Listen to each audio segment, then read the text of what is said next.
primeira peça dessa hierarquia é o pavilhão nacional. É a autoridade maior dentro do nosso tempo. Depois, a gente tem outras, vamos chamar de peças, que compõem essa hierarquia, que são as autoridades. Essas autoridades são divididas em diversos graus.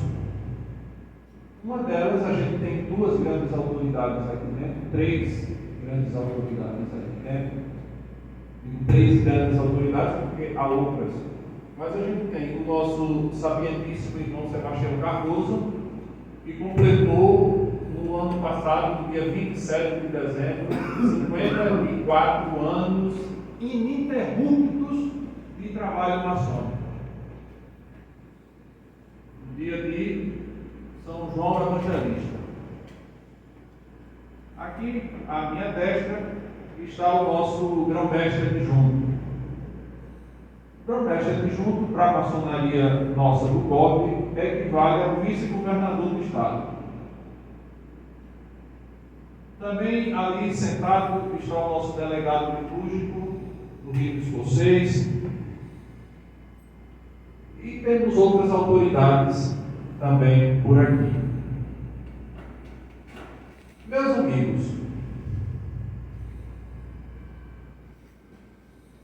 hoje, como costumo fazer sempre, uma reflexão sobre a maçonaria e a religiosidade. Eu tenho sempre, especialmente nas sessões públicas, tocado nessa tecla. Há algum tempo, na TV Cultura, passava uma série de episódios sobre fé, intitulado Retratos de Fé. E ali falava sobre o católico romano, sobre o católico ortodoxo, sobre as igrejas da reforma assercionais, luterana, presbiteriana, sobre algumas igrejas novas,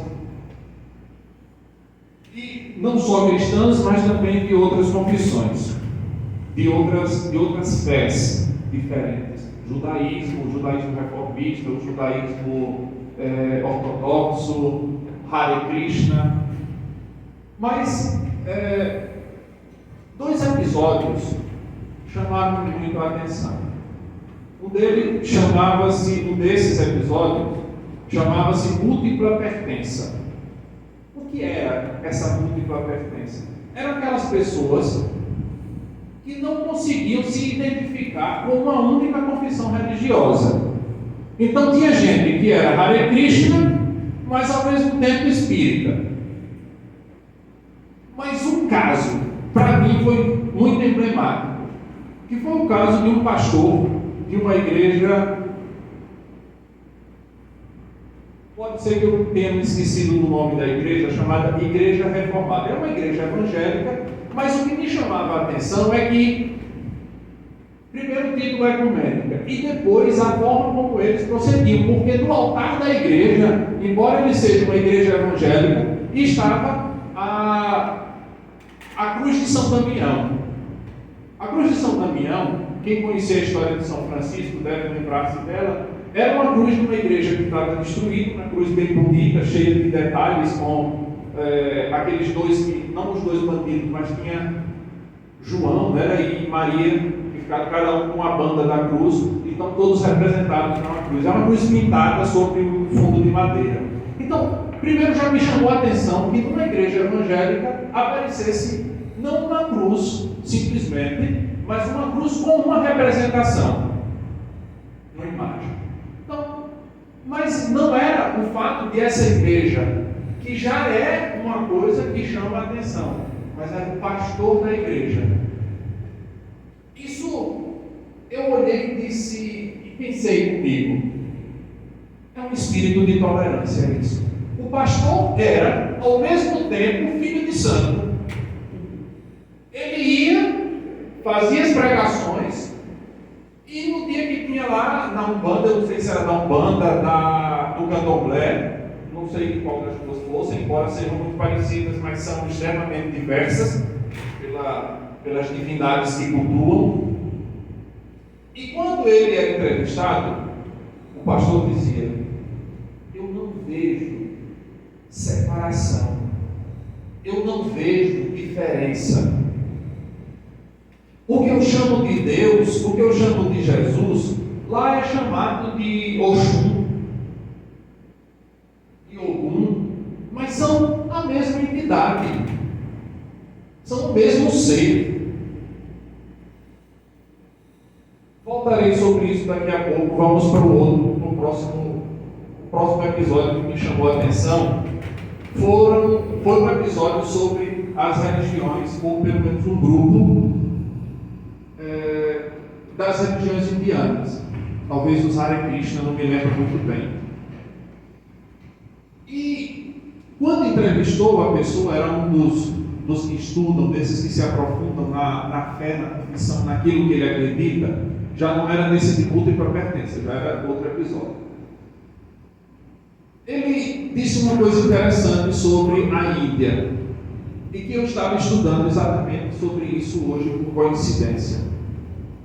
Ele disse: olha, na Índia, quando você olha e você vê aquela infinidade de deuses e deusas,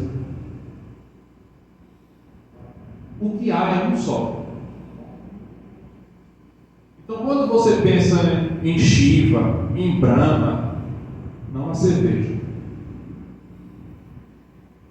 Ele disse: nós cultuamos um único Deus, mas aspectos diferentes desse mesmo Deus. Aí eu parei um pouquinho para pensar no dogma cristão da Trindade. A Trindade, segundo o dogma cristão, tem o Pai, o Filho e o Espírito Santo. Tem um triângulozinho, aí diz o Pai, o Filho e o Espírito Santo. O Pai é Deus, o Filho é Deus, o Espírito Santo é Deus, mas o Pai não é o Filho não é o Pai, o Filho não é o Espírito Santo, e o Espírito Santo é o Filho não é o Pai, nem o Pai é o Espírito Santo.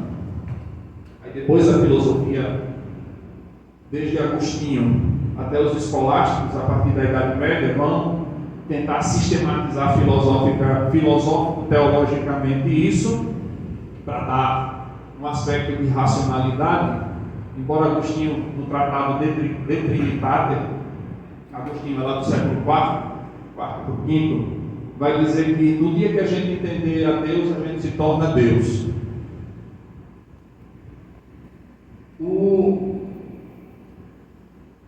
O que me chama a atenção, meus irmãos, e eu acho que esse é, no fundo, o grande espírito da maçonaria. Eu estou lendo um livro chamado A História Filosófica da Franco-Maçonaria, escrito por dois alemães, editado na década de 20, esse livro. O capítulo que eu estou lendo é o segundo desse livro, fala justamente sobre... Ele trata no início de como a sociedade surge, como essa sociedade reconhece a existência de um único Deus, e depois o orgulho pessoal dos líderes, que começam a se transformar em líderes religiosos. De uma parte você vai ter aquela divisão clássica lá da Índia, os líderes religiosos, os líderes militares, os artesãos, todas aquelas castas. Esses autores, Kaufman e Sherpin, dizem: isso é devido ao orgulho humano. Eles dois partem da premissa de que existe unicamente um ser divino. Isso concorda depois com a filosofia, com a teologia das diversas religiões. Santo Tomás de Aquino, por exemplo, dizia, parafraseando Aristóteles, século IV a.C., dizendo que se você tem dois absolutos, você não tem mais do que um único absoluto. Você não pode ter duas totalidades, você só tem uma totalidade. Se Deus é o todo, se Deus é o absoluto, Aristóteles dizia, só pode existir um. Tudo aquilo, toda essa multiplicidade de deuses que a gente vê no mundo, são apenas faces dessa única divindade. A maçonaria, meus irmãos, e aí eu faço a ligação desse aspecto religioso com o aspecto maçônico.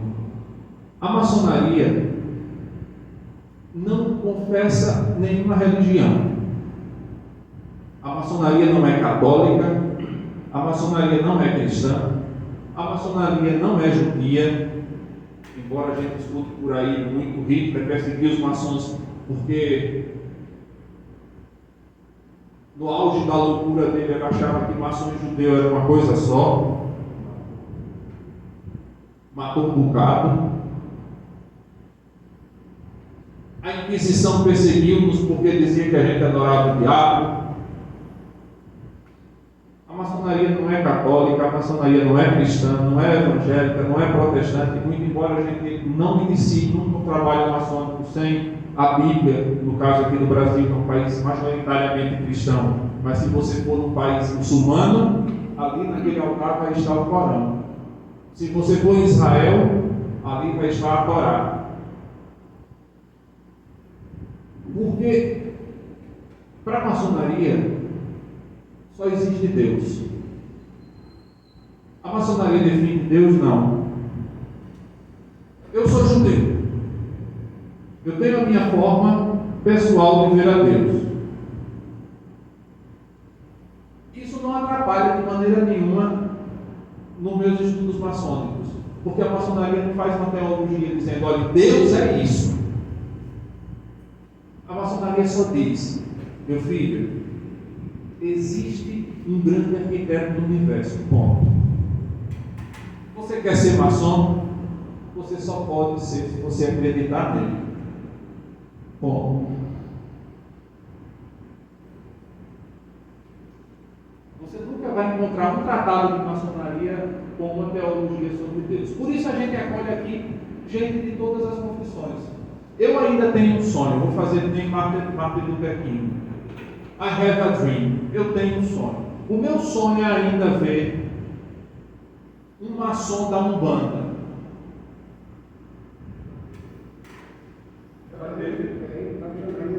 Olha, o meu sonho é ver isso. Eu vou a Alexandria na próxima sessão, que eu quero me encontrar com eles, porque o meu sonho é encontrar. Porque está vendo ali? Está vendo aqueles 3 triângulos que estão ali?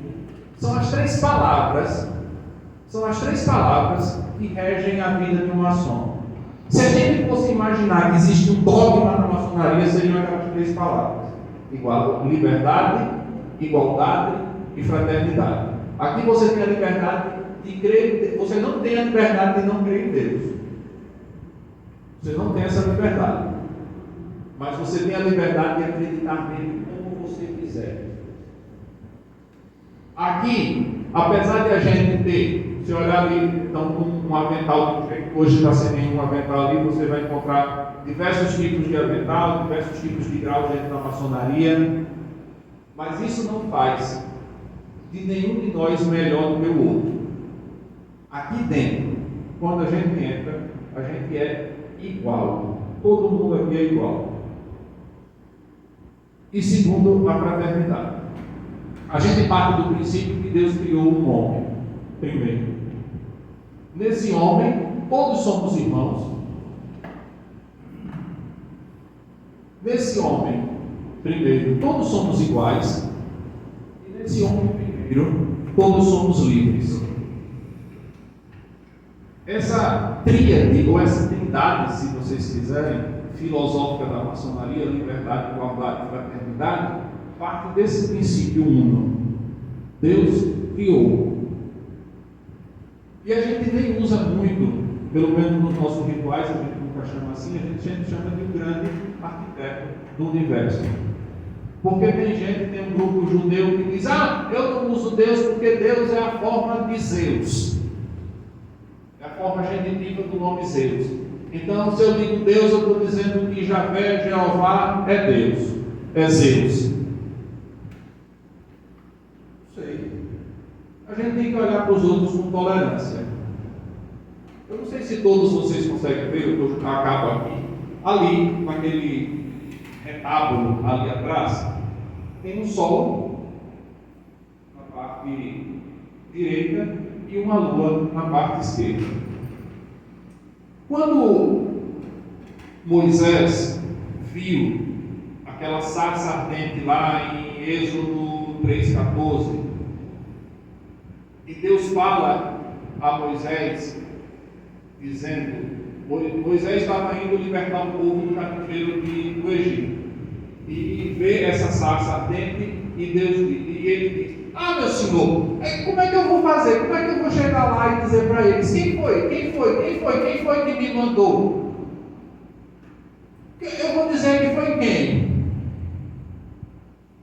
E aí o Deus da Bíblia diz uma coisa interessante. Em hebraico é difícil traduzir isso, mas ele diz Axé e Rie Axé. A gente traduz em português normalmente como eu sou aquele que sou. Eu sou aquele que existe por si mesmo. O Papa Bento XVI tem um livro interessante chamado Introdução ao Cristianismo, que ele diz que Axé e Rie Axé são as três formas do verbo hebraico: o passado, o presente e o futuro, porque Deus é aquele que foi, que é e que será. É uma interpretação interessante, mas é apenas uma interpretação. Quando Moisés se dirige ao povo, ele usa um dos nomes de Deus. A Cabala judaica diz que Deus tem 72 nomes. 72 nomes. Todos eles com 3 letrinhas. São 3 consoantes. O nome com o qual Moisés apresenta esse Deus eram 4 consoantes: Jeová, Javé, IHVH. E é interessante, porque dentro da teologia judaica existem 2 interpretações sobre 2 nomes de Deus. Desses 72, na Torá a gente encontra 2 interpretações possíveis. Primeiro, o nome Javé, ou Jeová, refere-se ao Deus de misericórdia. E o nome Elohim, que é também outro nome difícil de traduzir, geralmente as Bíblias em português traduzem isso como Senhor. Ou Deus, não. Senhor traduzem Javé e Elohim traduzem por Deus. Então, esse outro nome, Elohim, significa justiça. Quer dizer, o Deus de justiça. Então, quando dizem os comentadores rabínicos, que quando Moisés pergunta, quando o povo me perguntar quem foi que me mandou, o que eu digo? Porque diz que Moisés estava pensando nisso. Ora, se eu disser que foi Elohim, quem é que ia atrás dele? Porque era o Deus de justiça. Ele estava levando para o deserto para punir tudo que eles tinham feito errado, todas as desgraças. Se fosse Javé, aí o povo já ia estar tranquilo, porque era a face amorosa de Deus que estava se manifestando. E foi esse Deus que apareceu para Moisés lá na sarça ardente. Com esses 2 nomes, e aí eu volto para aquele início para concluir, a gente tem 2 faces de Deus. Se os cabalistas judeus estiverem certo, Deus tem 72 faces diferentes.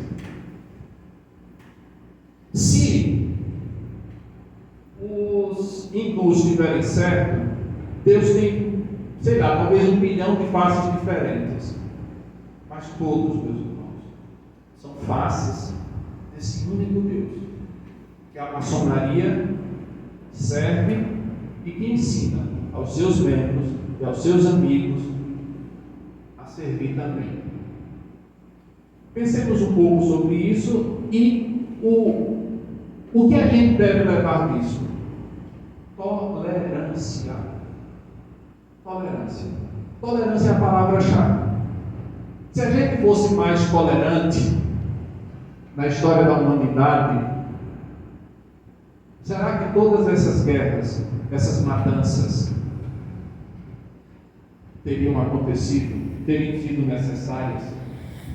Matar crianças, animais, velhos, todos os adultos, Isso não é uma particularidade, porque quando você ouve alguém, um ateu, diz: eu não acredito porque que Deus de bondade é esse que faz isso. Não, aquele não foi Deus o culpado. Era o fã-clube de Deus que é responsável por essas coisas todas e depois botam na conta de Deus. Se a gente aprendesse de Deus essa face misericordiosa e justa, esse Javé Elohim, juntar os dois nomes, o mundo seria uma coisa completamente diferente. Aquilo que um dia disse Jesus, né? Não tire o cisco do olho do seu irmão se você ainda não tiver com o toco de pau enfiado no seu olho. Porque senão você não vai enxergar direito para tirar o cisco, a poeirinha que está no olho